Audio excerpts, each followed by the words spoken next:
Yo, what's good? Welcome back to the Garden State Hip Hop Hour. It's your host, Rich. You know what it is. Today, we got another guest with us, straight from Brooklyn, Cortez. Brooklyn, Murder Ave gang. Hey, Murder Ave.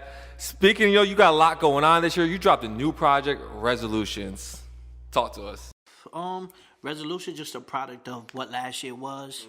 You know, a lot of pain, a lot of heartfelt moments. You know, a lot of like introspective and like introverted, and I think a lot of people learned who they are last year. Oh, fuck yeah. You know, and they learned what they can deal with and what they can't deal with. So, you know, 2020 was a year where a lot of people like faced their fears. You know, and I just felt motivated to get in the studio and rap about it and talk about it, and the result was that album, and I can honestly say it's the best project I put together. Nah, yeah, and like you said, 2020, yeah, you really did have to find yourself. You had nothing else to do. And what's crazy is, right, it's like, you know, as an adult, you're always like, damn, I wish I could be a kid and just be in the house and just have no responsibility, just play video, like, or for myself, play video games, you know what I'm saying, chill. And last year, like, that came to fruition. And not in the way that was a positive way or, like, a way we thought it would happen, but it was almost like being a kid again, like, just locked up in the house and just doing what you wanted. Exactly. You know? So, yeah, a lot of people had to face a lot of fears, face a lot of situations. But let's start at the top. So, the cover. On the cover, you got Abe Lincoln wearing a chain of you. Nah, not me. That's not you? That's my man Meg that passed away. away. Okay, I'm sorry about that. I just saw I thought it might be you on there, but okay. So talk to us. So, on the cover you see Abe Lincoln, but you also see Abe Lincoln with a mask. And he's got the chain on of my brother Meg that passed away. He passed away due to COVID. So that right there is like what resonates with 2020. Also with the mask, everyone's masked up now. Now, as far as Lincoln goes, if you see the statue of Lincoln is kind of crumbling a little bit.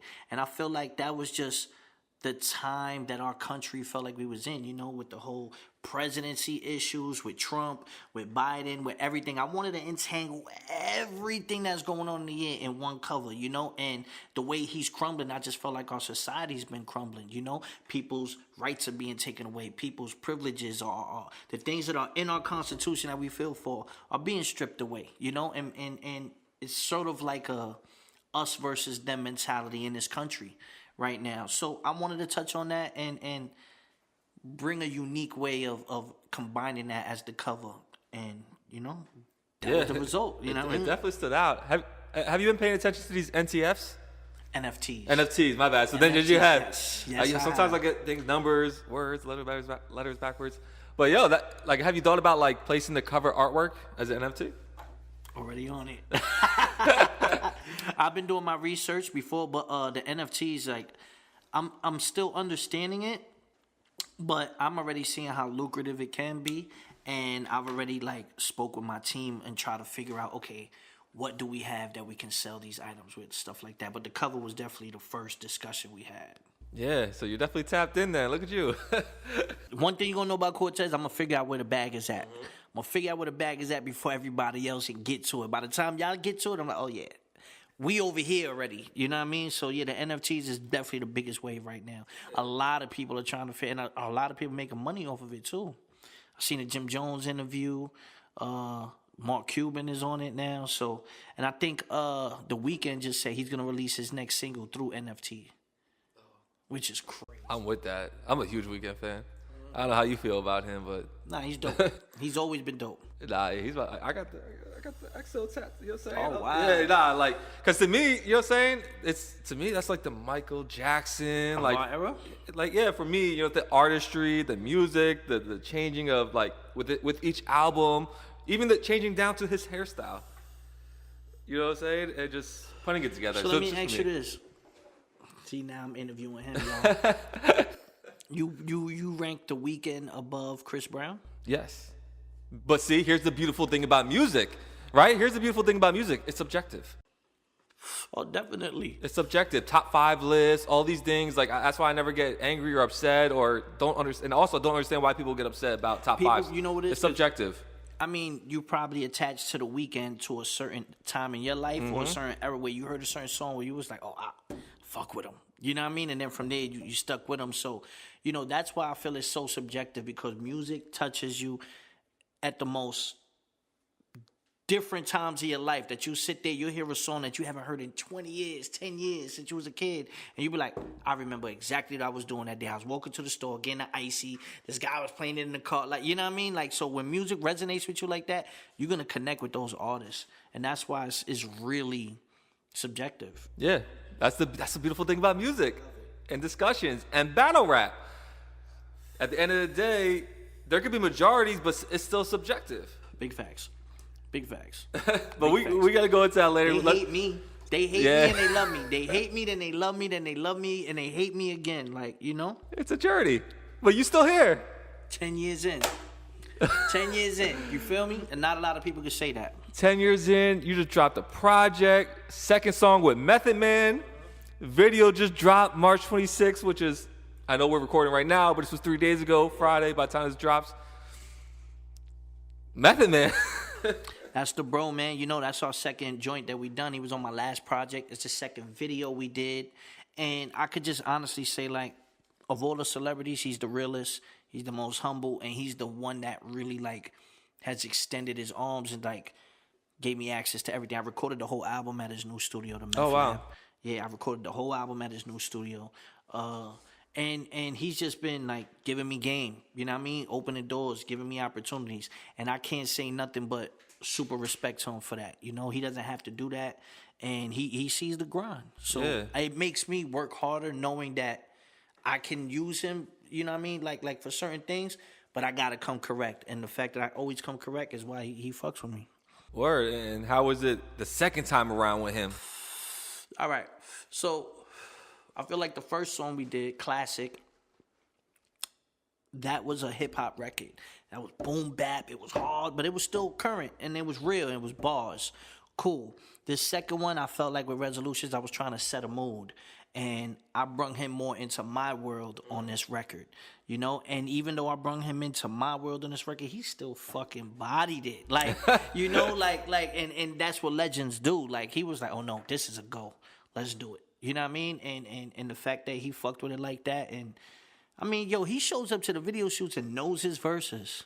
You know, like, people don't even do that no more. People will do a feature, they'll forget, they'll be mumbling, get a little shot, and they out. You know, like, he knew his verse. He's like, nah, I know this. Knocked it out, stayed there, was freezing cold. You know, it was freezing that day, bro. You know, so the fact that he just opens those doors and he trusted me this time. He was like, that's your sound, this is what you're creating. All right, we're going to go that direction. It's dope. Yeah, nah, it's Method. He's a legend, and unfortunately, as the generations go by, younger generations, they don't always get, just like with any passing generation. Because I was at man, they don't remember Jordan right now. They all wearing his sneakers and saying LeBron's the greatest. That right there, that's wild. Well, you'll say LeBron being the greatest is a valid argument. LeBron's interlude. I lost money on him in that game. Yo, that was the game with Danny Green, right? With missed the wide open three. Yes. He had me tight, man. I got my money back next game, but yeah, you know.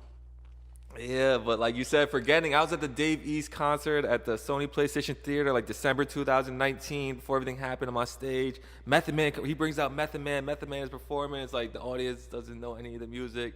Like, if you go, like, I uploaded it onto YouTube. All the comments are between, like, people that love Dave East and all people are like, what kind of crowd is this? How does no one know Method Man? Why is nobody? That's crazy. Right? That's crazy.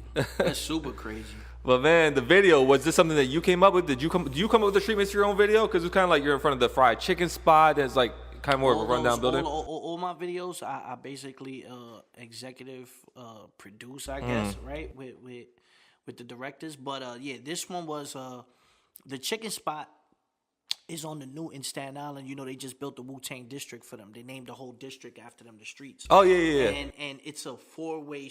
It's crazy. It's like a four-way avenue. So, but the only thing at night that's there is the chicken spot, and it's lit up. The whole shit is black. And it's just that boop, that light. So I was like, yo, you know what? That pops out. Let's do that. And that's up the block from Meth's hood, like where he grew up. So the fact that I brung him back like to there, like a lot of people aren't gonna shoot a video on that block, let alone with Method Man. Like we took it to his hood. You know what I mean? And my man, shout out to my man Kenya. He had the trap house for me. I already knew that. We had that lit in there, and then we went outside. That's fire. Because, like, you both have a place within, the hip hop story, the history of hip hop as well. You know what I'm saying? Yeah. Maybe different lanes, but y'all both have touched enough of it. Have seen the rise of, him within the, obviously hip hop and the songs, you within more of the battle rap community, from, smack DVDs and camcorders, and now caffeine, fucking YouTube, URL, its own Twitch. Yeah. You know what I'm saying? Just the quality of it, the size of the audiences. So even to be part of these journeys on both ends, even for yourself, it's got to be such a fucking dope thing. It's great. It's motivating now, and it's even it's even more motivating because after, it's like in the NBA, you play till you retire, and then if you're good enough, then you might be in a commentator, or you might be a coach, or you might be a GM. And, guys bounce around and they figure things out. And they find different careers in the thing that they love. And me with battle rap, always loved music, always was putting out music. And now it gives me more opportunities, like with the caffeine situations and with Twitch and just all these opportunities. You feel like, you know what, I got to take advantage of it. And I have to really focus and settle in and lock in, and it's a whole different mood right now, especially knowing things are going to start opening back up and stuff. It's a race. All right, let's get to the bag. Yeah. And get your business right. For real. Nah, facts. And just to run it back real quick, when you mentioned, Wu-Tang Gang on the Square, shout out to Big Pun. Just over the weekend. Plaza, yeah. Yeah. How's it feel? You saying? That was super dope. Me and Chris, his son, are real cool. So, just to see that and to see how happy he was and his family was, salute to him on that. He's a very humble individual, and I feel like his father deserved that, and he held his father's name down and he got that done. So, salute to him and everyone that was a part of that process. And my bro, Fred, rest in peace, Fred the Godson. He got his street named after him. Like I said, man, it's a great time to reflect, and it's a great time to just... People are giving flowers now to artists before it's too late. And I feel like the hip-hop community in general is realizing that, yo, man, we got to celebrate these people now, not when they're gone, And, them two getting those streets, that's a great thing. Nah, yeah, that's still super dope to be, for the hip-hop being really recognized, because, when they were really coming on, hip-hop was still fairly young at that time. You know what I'm saying? So now we're in 2021. It's getting a little bit more age to the music itself and to the culture, and, hip-hop versus, rock and rolls and jazzes that have been forever. You know what I'm saying? That's why it's even dope to even see now, before, and I know you understand, the stigma of, oh, you're too old to rap, or, oh, they should wrap it up by now. But now we got a Jay-Z still fucking putting out fire albums in his 40s. And just like the other genres of music where no one looks at them like they're too old to do music. No. Yeah, these guys are touring at 50, 60 years old, and like you said, music is subjective. Mm-hmm. So it's there's going to be people that's 40 years old, that's 50 years old. We want to hear hip-hop. Hip-hop is that age now. So, people are at that age and they want to hear these things too. So it's what do? You have to feed those fan bases too. Those are untapped fan bases. Yeah, the young kids got their movements, but you got the Griseldas. Mm-hmm. You got all these rappers from... Kiss is still putting out shit. Fab is still putting out things. All these guys. So, you got to respect it. I mean, I was just in a conversation with Big Daddy Kane recently. We've been building, and he's putting out music. Yeah, I was going to bring that up. I saw him commenting on your post, you got Method Man in the video, you got Big Daddy Kane. You're talking about Big Daddy Kane, another, obviously, legend. Word. I don't even know if legend is, enough of a word, but... Innovator, everything, yeah. And we go way back because he judged the Battle of Minds back in 2009, the Head Ice Battle. So we go all the way back from there, So it's super dope, man. You know what I mean? It's real good to rub elbows with legends, and all I try to do is soak up as much game as I can from them. Learn from them, see how they move, see how they keep their brands popping still, and so I peep all that stuff. Yeah, shout out Big Daddy Kane. That was, I know for you. Well, you said you already had a prior relationship to that, right? Mm-hmm. He just judged the battle. Yeah, he just judged the battle, but from there, it's always been respect, love. So what can I say? That's Kane. There's not much to to say about that. But yeah, and just continuing on to how you said, innovation and things like that. I saw you did like a merch box with the Resolution album. I thought that was pretty fire. You were like sticking like various different pieces within the box, so a fan wasn't really sure necessarily what they were gonna get. Yeah, it was a pre-order box. So for the unsigned artists, I'm gonna tell y'all, there's a game plan that you should have. You have your product.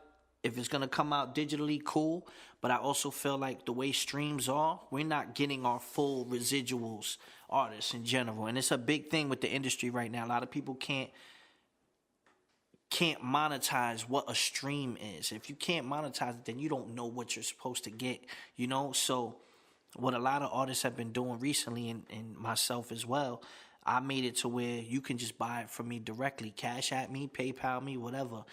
I had two options. You want the pre-order of the album Resolutions? Cool. The pre-order dropped December 1st. Resolutions dropped January 1st. Makes sense. So December 1st, people were pre-ordering $20. I'll send you a link to the album, and I give you 6 bonus tracks. Cool. That's nothing. People were sending 20 all day. Boop, boop. All right. Now I had a $100 option. The $100 option was a custom Resolutions box. Inside, you got an autographed piece of merch from a battle that I wore in a battle. So if it's a hat or a hoodie I wore against this guy, boom, I sent those out, autographed them. Then I put a piece of my merch, bodega merch, either a hat or a shirt as well, in there. On the album, I have the QR cards. Those codes, boom, like when you go to the restaurants now, you flash it pops up on your phone. Boop, you get the album, you got the bonus tracks, and you got a full album commentary. 10 episodes of every song, how it was made. That's and hard. Broken down. People were sending the hundreds easily. Easily. You know what I mean? And I only did it 100. I only did 100 of them. So I said, I'm only doing 100 of these boxes. Sold out. It's 10 bands before the album come out. Get that bag. That kind of reminds me of and it really reminds me because of the $100 mark, the Nipsey Hussle. Oh no, I had the Nipsey. He was quick. Yeah, I thought I still had the sweater on. Nah, for real. Like like I just said, man, I get around these people and I try to rub elbows with them and learn from them. Facts. And Nipsey was I never knew him, but just how he moved, how he handles himself, how he carries himself. I look at those things, and that's how I want to carry myself, and just seeing those marketing tools and all that. I said, okay, cool. This is smart, and I'm applying my own. I'm putting my little sazon and adobo on it. You know what I'm saying? So like you said, you don't really gotta know someone to be inspired by them, and there's nothing wrong with using a good idea and then just making it work for yourself. You know what I'm saying? And speaking about merch, I was on your website today. You got a $450 Murder Ave hoodie. Coogee, I was going to say Coogee. So wait, is actual Coogee on there, or is it just... I wore that. I battled T-Top. Okay. In T-Top, I have a Murder Ave hoodie, but the Coogee stitching is the logo. Mm-hmm. The pocket. Yeah, the pocket. The pocket is Coogee, and the wrist is Coogee. I could have made the whole hood Coogee, but we didn't have enough time because I had to battle. So... it was a custom-made design I wore. I had an old Coogee sweater. My man cut it up. He gets nice with it. My man Casper. Shout out to Rival Monarch. We made the hoodie. Once I wore it in the battle, people went crazy. And I was like, okay, we can buy, we can make a couple custom orders. But if you do it, it's going to cost $450. I got to go and get a real Coogee. Yeah. Like, the material's not cheap. Yeah. Everything else is reasonable. But, that's something unique, and a couple of fashionistas have bought it, so it's pretty dope, man. Like, try to just keep my foot in everything, sell exclusivity at the end of the day, whether it's clothes, whether it's a box, whether it's the music, a battle, whatever it is. Yeah, and like you said, there is people that will buy. There's people that spend thousands of dollars on the most random things that you will never think of. Someone's gonna spend $450, especially if someone's really a fan. And like you said, it's more of an exclusive piece. Yeah. Got the Coogee fashion in there. Got your Murder Ave. So you know what I'm saying? I just think it's a dope idea. And I think it was dope that you weren't afraid to price it at that. Nah. I mean, I'm not gonna. Sometimes you have to just put a price on something and just leave it where it is, And if somebody questions it or these conversations right here, that's fine. Because you're never going to hear me trying to jerk anybody or do bad business. That's one thing I take pride in too. In my 10 plus years, No one's ever said I've snaked them, did bad business, fucked them over with money, anything like that. So, when people ask me, I'm gonna tell you, yo, Coogee costs a lot. And for my man to do that, that's gonna cost, like, this is a real authentic hoodie. You know what I mean? Some custom shit that and you're gonna get a one of one, because it might not be that same print. I didn't think about that part. Print in it, I say it's custom. You don't know what hoodie design you're gonna get, but you're gonna get one. You know what I'm saying? And we'll go get. Well, I have a vintage shop that has mad hoodies. They have kids hoodies too, so I could chop them up, cut them up. Ooh, you know what? Let's get this design. Let's get this color hoodie. You know what I mean? And you get a one of one. Yeah, it's hard. So how interactive are you with the fans still, like on the Instagrams and these other platforms?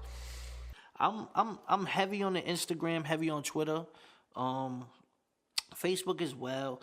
But like we was talking earlier, like these algorithms and stuff like that. Like sometimes it kind of blocks you from being so personal, so direct with your fans. And I feel like as an artist, that's so important, that's so key. Like we have to be able to hear what the people want from us, see what the people like, see what the people don't like.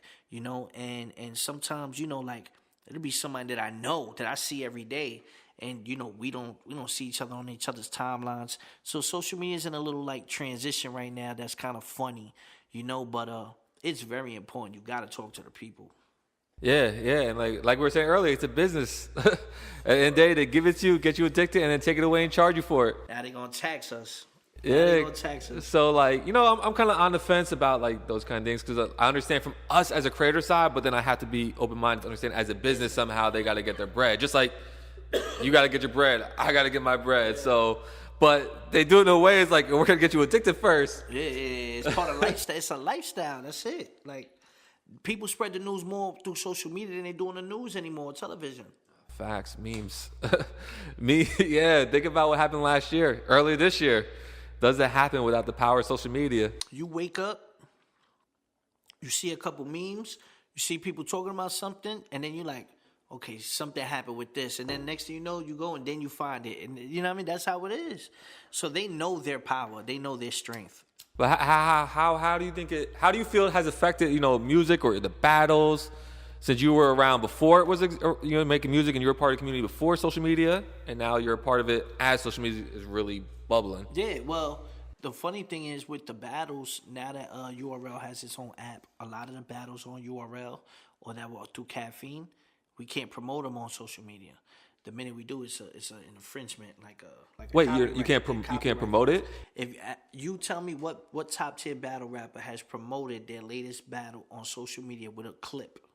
Oh, in that sense, I can't. Yeah, no. Can't. So like, if we try to do it on Instagram, maybe you might get a couple people get away with it here and there, but for the most part, we can't promote the battles. They want you to go to the app, so they'll see everything. But if I put up a clip of me rhyming and boop. How do you feel about that? Because it kind of like takes away from the being able to self-promote. It takes away from that. The only thing is, myself, at least I have loads of battles already on YouTube. Yeah. So my catalog is mostly safe, right? But these new battle rappers, the guys that don't have that catalog, that are becoming stars, they need that exposure. That's what put us over the hump. Yeah. You know what I mean? It may give them a ceiling, so I feel like they need YouTube drops. I feel like battle rap definitely needs YouTube drops eventually, or no one will see it, and then it's like fucked up. Yeah, because you're relying on people to download the app, and people download the app. Like, I have the app, but it's for people that are already fans of it. Like you said, it's hard to get new people. Exactly. You want to grow. You want to be able to bring people in. There's certain battles that I had that people was like, you was my first battle. You're the reason why I watch battle rap. You know what I mean? So when those things happen, it's completely different. If those people aren't new fans, all they're gonna see is Cortez or Sue Surf or Calico or DNA or whoever, because we're online. You know what I'm saying? So yeah, I'm gonna bring up the Sue Surf thing. But first, you said something in a recent interview that I had never thought of, and I was like, oh wow, this is like, it's just wild. Like, you were talking, they asked you a question like, preparing for a battle, and you were talking about like having to memorize the 3 rounds, plus the theatrics of it, plus obviously everything around you as a distraction. I never thought about the part of they have to memorize this. And then go into the battle. It's not a freestyle. It's not like Nah, if you watch on like a Shotgun Suge or someone who's like, you know, very body. It's like, I, for some reason I never thought about, these battle rappers, like the skill to remember. It's like a Broadway play, bro. Like it's really a lot. You know, it takes at least a month. Like, you know, like you really have, like, to be A1, you can get it done, but you can tell when someone only wrote for a week or two. Like, you'll be like, he finished his material fast and he just memorized it. Yeah. You know, but when you know it and you going in there and you're breathing and you talking and you jumping in and out, messing with the crowd, boop, jump back into your verse, it's a whole different thing. And then, you know, people react. So, like, when the crowd react, they might react to a line and you didn't think they would react to you. Like, oh, damn, now I got to start it back and jump back in. You know, all that stuff takes a lot of work, a lot of memory, all that. Oh, yeah. So, for some reason I had never thought about that, but that's like a real skill. So, tell me, have you ever forgotten? Yeah. So, what do you do? A complete round? No. No, never a complete round. Never a complete round. Never a complete round. I've forgotten in London. One time I headlined London, my first time out there, but I had 2 battles that weekend. And the first battle I got through, the second one at the very end, maybe like my last 8 bars, I forgot how the ending of the battle was. Like, I was building it up, and I blanked, and I was a little mad, but I still won that battle, so it didn't really matter. I forget. I mean, I've slipped up or you know, like stumbled over a line here or there, but nothing crazy like that. I've never bombed. Yeah. I'm not gonna bomb. Because like I'm not gonna bomb. It's like, how do you prepare? Do you like don't drink the night before? Or do you try to get some sleep? Because like I'm thinking about like a situation like maybe I'm going to a test where it's like, damn, like, you know, we wild out sometimes and still party and stuff like that. But I also don't got a whole bunch of money or you're saying on the line. You gotta understand also though, we traveling, so we usually travel in the day before to do the face-offs and stuff, and everybody's at the hotel. And you see everybody in their own little pockets rehearsing, or somebody's in his room doing this, and it kind of makes you sit there and say, man, I better go in the room and get my shit together. You know what I'm saying? So, you know, everybody pushes each other like that, but I smoke, I drink, I get wavy. I don't want to be too serious. You know what I mean? If you come across too serious, it's not natural. You know, like I want it to be like this when I'm talking to somebody. Or so what battle did you go into like super prepared? You thought it was gonna be a challenge, and then it just turned out not to be such a challenge. In a good way? Well, yeah, I guess in a good way, right? It's a couple. Disaster. I smoked him in Cali by myself in LA. Like, I was like, oh yeah, they gonna act up. Nah, I smoked them, got them out of there. A couple of them. I don't know. It's so many, you know, like you've been doing it for so long, yeah, like lesser names for sure. You know, a couple dudes were on the A game. I'll tell you this. I'll tell you some guys. I thought I was gonna get out of there, and they fought back, and I realized like Hitman. I didn't think Hitman was that good at first. Then when we battled, it was like, oh shit, like, you know what I mean? That's why he's a legend, though. You know. Did you recognize that in the moment, or was it like when it was all done, you were like, oh shit? Nah. We knew we put on. We knew what we put on was a show, so it was nothing after that. It was like, nah, like, you know what I mean? It's always respect after that. I would say the Hollihan battle. I thought I was gonna. I mean, I still kind of got really crazy with him, but he wasn't trash, you know. And you know, that's probably my biggest battle, you know. But had Ice too, you know what I mean? Like. What about you? So let's talk about your arch nemesis, Sue Surf. You in Jersey? I'm out here. Shout out to Sue Surf. You say I'm in Jersey. I'm out here. You're not out here. You heard? But so, what's the deal? Like, always in Jersey. Like, I'm still seeing videos through the quarantine. I'm seeing them on caffeine. I'm seeing, like, I remember it was like 5 years ago. It was like outside on the street, like you're about like. Is it love? Is it something like? What it is that he talks too much. He talks too much, and he be doing the most. Like you talk so much shit, and be choking, like completely bombing, and you got the nerve to talk shit. Like, that's the most crazy thing to me. It's like, nah, you can't talk. Like, you feel what I'm saying? He just be brushing it off when he dub his shit. It's like, nah, that shit is whack. You know what I'm saying? That shit is whack. You know what I mean? I feel like he tries to be the opportunist to shit on people and kick them when they down. I don't like that. I don't like that bully shit. That's why I want to fuck him up. You know what I mean? Because I feel like he think he a bully. He don't understand. He got the wrong one with me. But you mean like in a battle? Yeah, I just feel like the way he does, like he'll No, but man, tarnish you your said you want to career. fuck him up like in a battle? Yeah, Oh, okay, the all battle. right. Yeah, all right. Yeah. It ain't nothing. You know what I mean? At the end of the day, it's a bag. Yeah. But I just don't think he's that crazy, and I feel like no one has ever used the right game plan to get him the fuck out of there. You know what I mean? Like no one's really. He be beating himself 90% of the time, but he knows he can't choke against me. He know he can't stumble against me. You know, he can't do any of that shit. No, not after years of like going in. Yeah, man. I'm just like you just watch through the years. It's like he'll slow down, and then he'll just pop up again. And then he was doing the IG lives heavy over quarantine and stuff like that. Bottles on him and all that. Yeah. He bombed on Lux. 40 bars got him out of there. It's been nasty for him. Now he's a commentator. Now he's fucking Gorilla Monsoon. What you think about the battle with Loda Lux he did? Trash. You don't feel like maybe that was like a unique battle that he was adjusting and they were adjusting, like no one was really there? It's like COVID. Slow to Lux. What more motivation you need? He was nervous. He got nervous. He fucked up. Shout out to Sue. I had to ask you just because you out here in Jersey.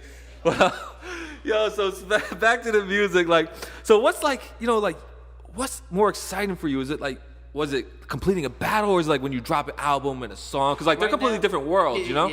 They are completely different worlds. Right now, the battle, the music is lit for me. So I'm super humbled on that too, because a lot of battle rappers, the stigma, we can't make music, and I'm running with it and trying to set a standard of what battle rappers music can be and where it can be found at. Yeah. And certain platforms and stuff, and that's a different rush. Now, is it always where in battle rap? Hell yeah, like that rush is completely different, especially when it's a big crowd. You know what I mean? When you battling at Irving Plaza or Webster Hall and they going crazy, it's a whole different dynamic. So it's two different things. Battle rap is dope because I'm saying the line for the first time for everyone, and this is the only time you're gonna hear it again. And they're reacting to it, and it's like, oh, they got it. You know what I mean? And it's like, yeah, all right, y'all fucking with it. You know what I mean? Opposed to music, I've already mixed the song down. Everyone's already heard it before we put it out. And then it's just a general consensus, as one. Yeah. But battle rap is constantly, oh, yeah, this line I thought about in the third, they went crazy for. Oh, the one in the second, and it's live. So it's two different things. Why do you think that transition has been so difficult, though, for, battle rappers to shift into the music making world or be accepted? I felt like the era where I don't want to say none of the names, but the early 2000s battle rappers that were making music. You understand? Dudes used to battle to get record deals. So when they was battling, they was young. These guys are 17, 18 years old. They're dope rappers. There's a difference between a rapper and an artist. A rapper is I can put words together and I can rap all day. Then an artist is somebody that's going to take those words and give you a story or paint a picture or get to a certain point.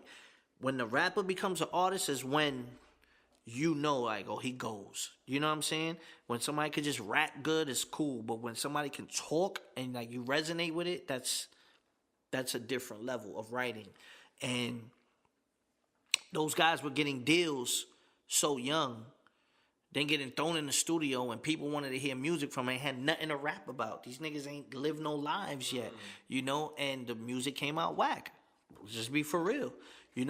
But there's also whack artists that get record deals and are tax write-offs every fucking year in the industry. Every year they sign 20 to 30 artists that are just tax write-offs. The label has to sign people. Then they drop them. Drop them, boom, he ain't got nothing going. You know what I'm saying? And they get their money back. They were just left out to dry. Like, he's whack. He could only battle. And then it's like people started putting that stigma on them. But as far as my class, it went from the DVDs to online to social medias, and it was more accessible, quicker, and we all got fan bases, and we all had our own fan bases where they're gonna fuck with whatever I make because they fuck with me. And Now we're more independent. Cortez can put out albums just for Cortez fans. They're gonna fuck with it. They're gonna support it. My demographic is my demographic I tap into. You know, I didn't have to worry about what a label was gonna push or, you know what I mean? I'm making what I want. You know, and that's why I feel like now a lot of the rappers, myself, Verb makes good music, Geechee makes good music. You know, a lot of them. And Arsenal puts out a lot of music. Ars makes dope music. So it's like, now we don't really need a deal. What do I need a deal for? We kind of live a rapper lifestyle. We're independent, and I can make what I want. You know what I mean? And I'm rubbing elbows with all these top artists like Method Mans and Wyclefs and all them people. It's lit.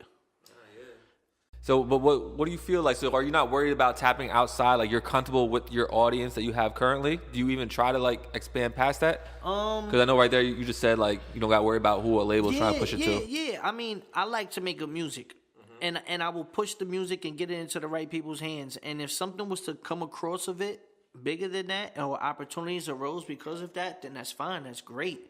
You know, let's open more doors. Let's set more standards that, a person that's already been in the game 10 plus years, he's not a rookie. He can get a deal off this, or people listen to this music, like we said.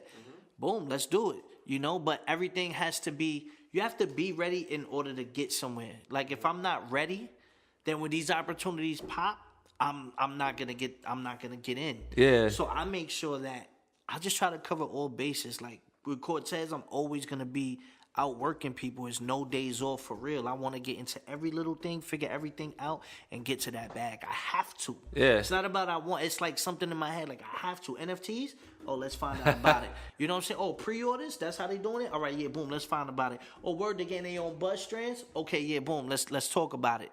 Oh, yeah. You know what I mean? Oh. I'm a sneakerhead. People know that. Oh yeah, boom. Cole got all the Nikes. Oh, Cole get all the Yeezys. Oh, Cole get all the designers. All right, cool. You know, I'm on it, bro. I'm on it, and the music is trying to be a reflection of that. Yeah, you know. I feel that. We strange. You got what you got right there? I see you got the pack on the table. Galactic Match. We got the ether. Ether. You see, that's how real it is. That's how real it is. Gas. Yo, we gotta need that ether, that gas. The way these gas prices going up. Exactly. Yo, what's up? I ain't gonna lie. Yo. Yeah, I filled my tank the other day. I'm looking at the number. I'm like, yeah, it should stop any minute now. That shit kept going for like another $2. I was like, yo, what the fuck? Like 3 days ago, I'm like, yo, it's $3. Next day it's $3.33. I'm like, what? Like, I'm parking my car at my house. Like, I'm not going nowhere. Public transportation. But yo, being from Brooklyn and putting out for that, that city for so long, or that part of New York, how do you feel about the scene? Because Brooklyn, I mean, you out there, Brooklyn is buzzing. Now, Brooklyn is lit right now, and I feel like gentrification is a real thing. That's something else that people aren't really talking about, but it's a real thing. You know, I've seen my block go from abandoned buildings and decrepit homes are all condos now. You know what I mean? And empty lots are parking lots for those condos and stuff like that. So, there's cafes, Brooklyn is coming up. At the same time, it's generating a lot of money. There's a lot of fashion. There's a lot of music. There's a lot of everything that's coming out. It's very cultural right now. So, I love it. I love it. At the same time, I just want us, the people that were there, the Spanish and the blacks and anybody or everybody else that was there, we still be represented in those hoods. But, I feel like they're paying more attention to us now. Word. And for any of the people who needs fashion in Brooklyn, Coogee, sweatshirt. Be the most fashionable guy in Brooklyn or female. TheCortezBodega.com. But when I was trying to ask that question, I was like trying to refer to the music scene, because the music scene is going crazy out there right now in Brooklyn. All the drill. That's what I'm saying. So that's what I was gonna say, because you got to see, Brooklyn hot, Brooklyn not hot, Brooklyn hot. Yeah. And then right now you talking about, Bobby just came home, Rowdy just came home, obviously with 5E, Pop. You know what I'm saying? All those guys are out there are doing. I mean, I love it. Some of those guys I knew when they were younger. Some of those guys I done came cross paths with. But I always feel like Brooklyn got the best rappers. I've always felt like that. So it doesn't necessarily have to be a bar spitter like me. You know what I mean? Like, these guys are in their own lanes, but they create in their own sounds.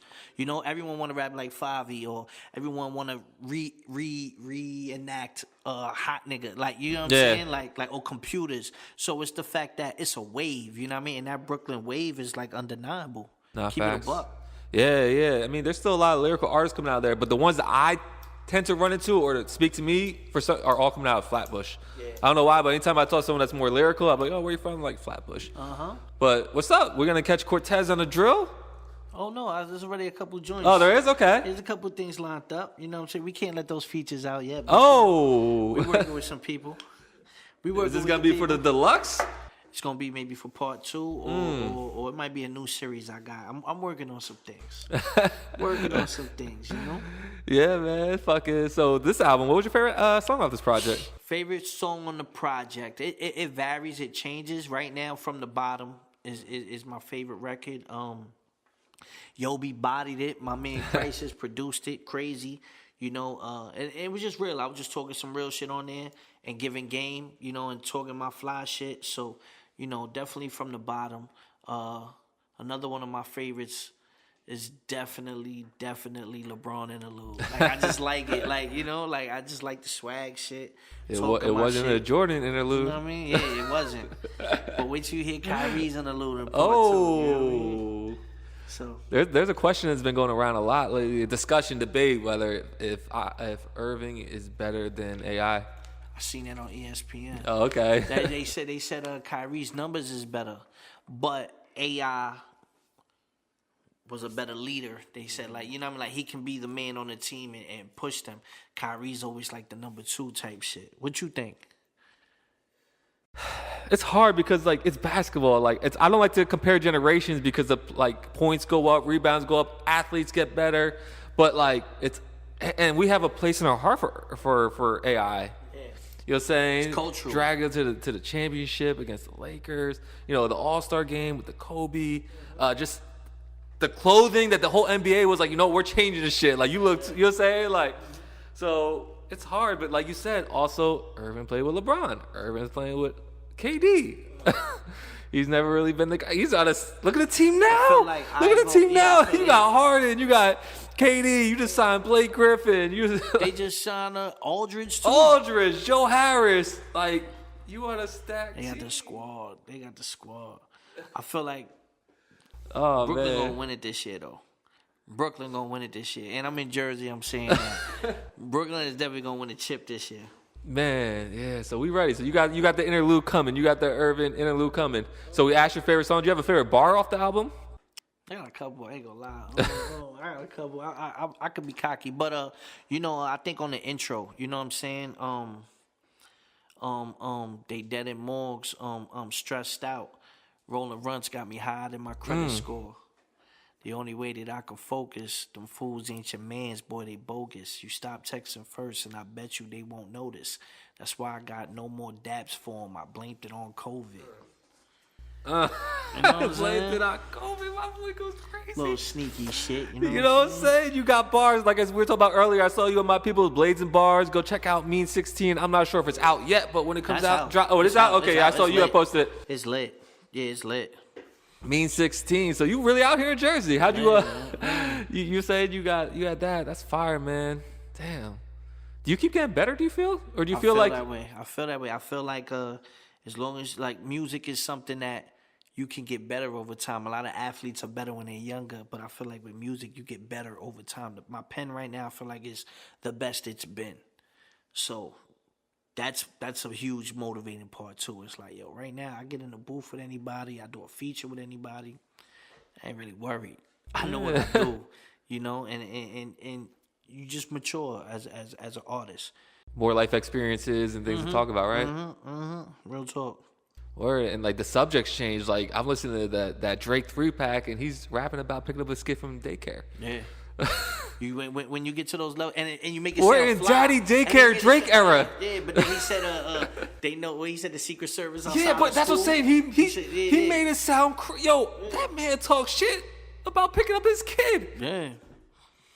And he said, but they see all those cars outside. They know who's who. Like, you know what I mean? Like, it's crazy. I feel like that showed, and like how you talked about like having experiences as you grow up. Like, you can't be afraid to speak about those things. Like, you don't have to keep talking about the things you talked about 10 years, even 1 year ago. You could evolve as you evolve as a person. And like you said, you even yourself are evolving. So the music is never going to be the same because your life changes. Exactly.